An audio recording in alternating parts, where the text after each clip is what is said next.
captains of industry. Now, does your employer provide meals for you, and just how many times did your employer buy lunch for you the whole of last year? Well, let me introduce you to Neil Ribeiro, the brains behind M-Kula, which is a digital voucher that gives employers the opportunity to feed their employees. And he speaks to Brenda Kerubo on creating a conducive environment for employees to thrive in.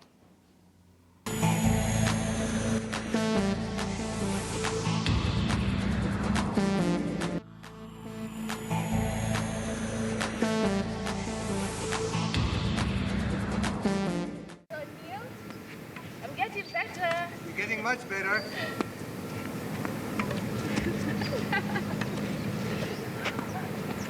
Here. That's so cute. We take a break. So how long have you been doing this? Playing tennis since I was a kid. Really? Good game, by the way. Well done. I'm trying. How long have you been doing this? Since I was a kid, so for the last maybe 30 years. Wow, that's amazing. Yes. What are some of the highs and lows when it comes to your career?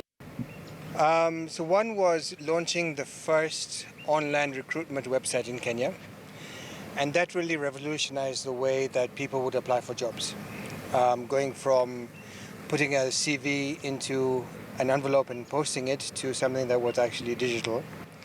That was one. The other one is obviously the one that I'm doing right now, which is transforming the way that employers are able to feed their employees using the mobile phone and using an app. The lows, probably the one that stands out is we tried to do something where we tried to put in insurance dukas in Uchumi supermarkets. And within 8 months of starting that, we quickly realized that that was not going to work. We thought it was a good idea, but it wasn't, and we abandoned it as soon as we found out that it was not going to be viable. From that experience, what exactly did you learn? Not all ideas that you have are great ideas to everyone, even though you think they're great to yourself. 2, execution is critical. Without a great plan for execution, then you're going to go ahead and fail. When it comes to career choices, do you have any regrets? Given the opportunity, would you start off differently? I don't think there's one career. There's been many careers, many small careers within that. And I think the advantage of when you move from one place to the other is that you learn to adapt. And you can take experiences from one industry into the other to bring into innovation into a new industry.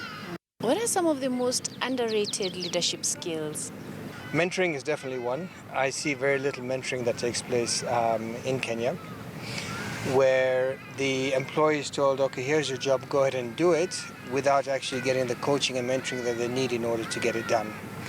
The second one is motivation. I see very little where the employer is using ways to make sure that the employee is actually motivated and the employee wants to come to work and the employee wants to do their job. And a very simple one is, why do we force people to come to work at 8 o'clock? Right? I hope my boss is listening. So if you came to our company, we don't have office hours. You come when you want, you leave when you want, and as far as the job gets done. Do you ever spy on competition? In the current job, we actually don't have any competition, so we can't spy on them. But understanding what your competition is doing and ensuring that you're one step ahead of the competition if you are the leader. And if you're not the leader, to make sure that you're catching up with the competition is essential for you to be successful in business.